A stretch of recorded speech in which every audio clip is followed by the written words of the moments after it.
It is my privilege to introduce our keynote speaker today. This individual has achieved the highest level of success in multiple arenas, from the playing field to the boardroom to many of your living rooms. Perhaps best known as the star of Bravo's Most Eligible Dallas, he is also the CEO of Nordgren Consulting and the founder of the Leadership Foundation. I had an opportunity to chat in the back before we came out here today. He is extremely passionate and very impressive in his passion for helping young people, where he works to inspire inner city youth while preparing to be leaders of tomorrow's community. His life, he has committed to empowering the high potential to individuals to reach their dreams through hard work and discipline. I know that he has prepared many inspirational words of wisdom for our graduates today and words of honor and thanks to our families and friends. And with that, please welcome our keynote speaker, Matt Nordgren.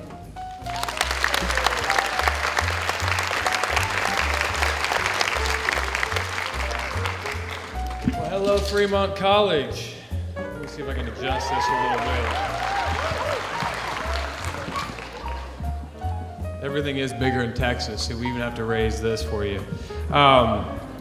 Thanks for having me. Congratulations, by the way.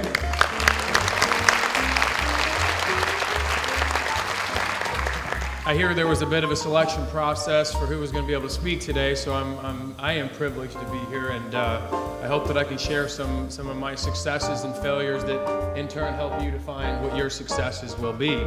But I don't think I'm here specifically because I've been on television. I don't think because I've done some good things in football, maybe not even business, but like the rest of these people up here, I hope that you can help find your own formula for success, because everybody's is a little bit different.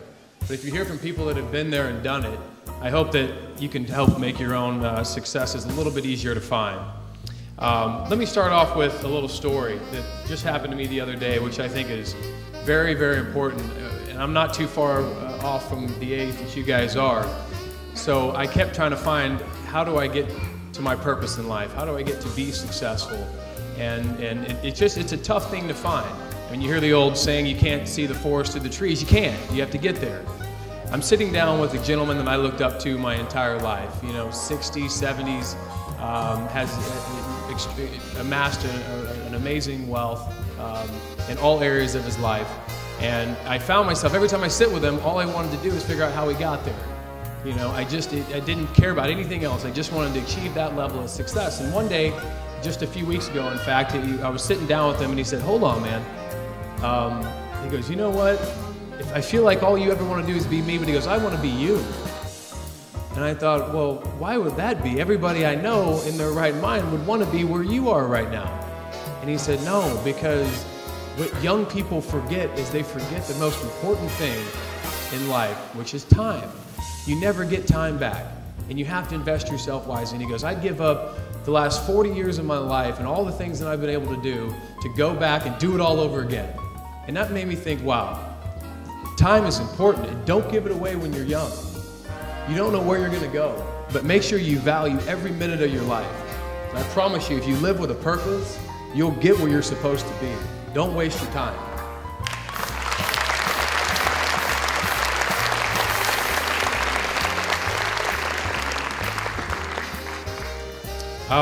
The other thing I want to talk about is I played football, and I don't know if you guys saw the game, but I played at University of Texas, and we competed against USC in 2006, and yeah, I know, right? We got a lot of USC fans here. But it was very important to bring this up because that particular year we went undefeated, and we went down in the history as one of these great, great teams, and USC did it the year before. But I wanted to talk a little bit about that experience and what it meant, the sense of belonging, and the difference between the value of being a part of a great team versus being a part of just a bunch of guys that are really good at something. This is one of the biggest things for me going forward, because I noticed that when people would ask, what was the difference? How did you guys win a national championship? How did you guys achieve that level of success? What was the difference between all the teams you had before? The only thing I could point to was the fact that we were a team. We worked together. We came from a great university, just like you guys are right now. You're sitting amongst a bunch of great individuals. You're gonna go out and you're gonna have a career in business. You're gonna be around a lot of great people. But if you wanna make the difference, you wanna take it over the top, you wanna win a national championship, you have to all do it together. And that's what we didn't do in our first 4 years of having the exact same caliber of an athlete. We didn't figure out how to put it all together, how to work together as a team, how to pick up another guy when one guy was down. That's what teamwork's about. That's how you're gonna find success. And I encourage you to look back at this university that gave you these tools. Look at these classmates here. Don't take it lightly. These are the types of people you win with. Learn how to do it as a team. Don't do it as an individual, and you'll find a much higher level of success. I want to do a couple things as well. I want to talk about some examples. I'm a guy that is, I'm a tangible type individual. I need to understand where someone has failed and where they succeeded to really find out how to do that in my own life. The one thing I want to tell you right now is that if you can find a path with no obstacles, it probably doesn't lead anywhere you want to go. I promise you that. Life is not easy. Don't expect it to be, because the things that are worth achieving aren't easy. And if you can ever overcome those, you'll get where you want to go. One of the mistakes I always made, I just tried to do things too fast. In life, as I've gotten older, I remember just going through meetings in business and in football and not even being able to remember what it was about. But as I've gotten older, I've started to feel more deeply and take my time with things. And I think that I've learned more from them. I've become a better business person, a better family man, because I've taken the time to invest myself in things more deeply than I did on a surface level before. That would be what was my greatest failure as a young person. So if that is of any help to you. Here's another quote that I think that I carry with me all the time. We are what we repeatedly do. Excellence, then, is not an act, but a habit. And so you have to get yourself in a habit of doing great things. Once you can get into a habit of it, you'll have a much better chance to be successful as well. I wrote down 10 things that I feel like are very important for success.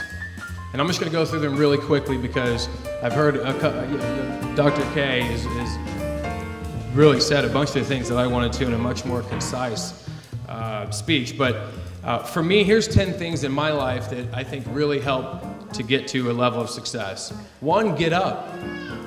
It's funny, but sometimes the hardest part of the day is just getting out of bed. Get up, get there. Honestly, right?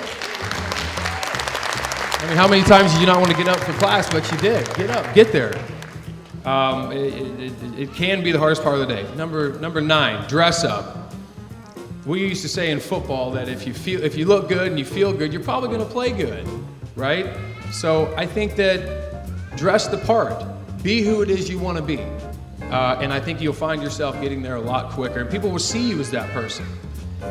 Fill up. For me, it's very important to eat right and put the right things in your body. Garbage in, garbage out, I promise you. You start to realize that as your metabolism slows down the older you get, but start when you're young. Fill up the right way. I promise it'll help. Build up. Confidence. Grow. Continue to grow. Continue to build on who you are as a person. Store up. Learn from successful people. Keep storing great things you hear. Take the best things about people as you go through life and try to emulate that in your own life.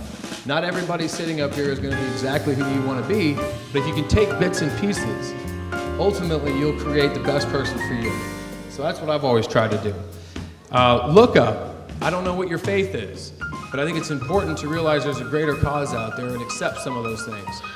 Look up to people you believe in. Look up to whoever your God is. Fess up. It's okay to be wrong. Confess your faults to one another. Everybody has them. It's okay to fail. You heard this just a second ago. Failure ultimately makes the things that that you achieve feel better.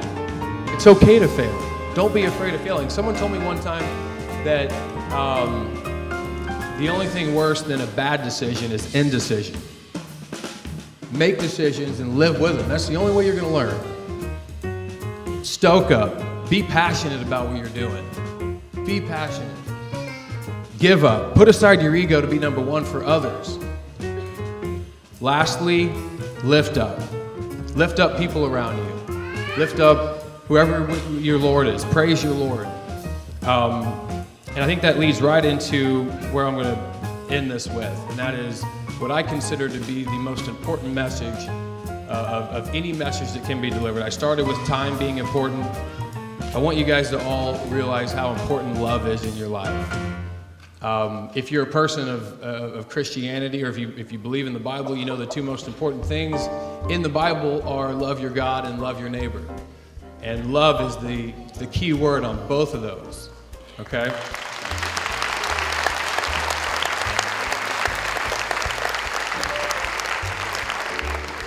And I bring out the word love because it doesn't just apply to your God and your neighbor, but where you came from. Love your university, love your family.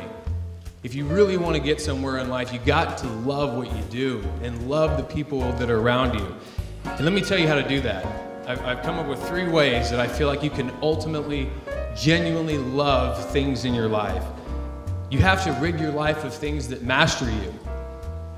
You know, these can be any drugs, alcohol, cancerous people.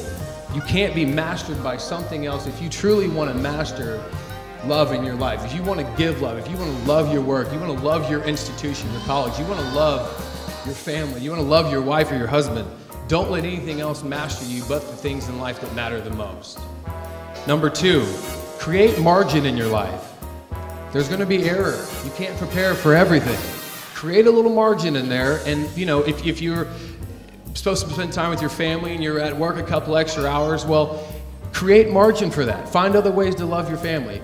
If you move to another city and you don't get a chance to come back to Fremont, you want to create that margin. Find time to come back and give back to the institution that gave you what you have. Create margin in your life and you will find a much higher success, and you'll find how to love. Lastly, you have to forgive. You have to forgive to really love. People make mistakes. Make sure you forgive those you love, and you will find, if you follow these 3 steps, you will know what love is, and you'll be a much happier person. Let me end with this quote. Do what you love. Surround yourself with people who know more than you do. Build a dream team. Be humble, kind, and open, and the world is yours. Thank you.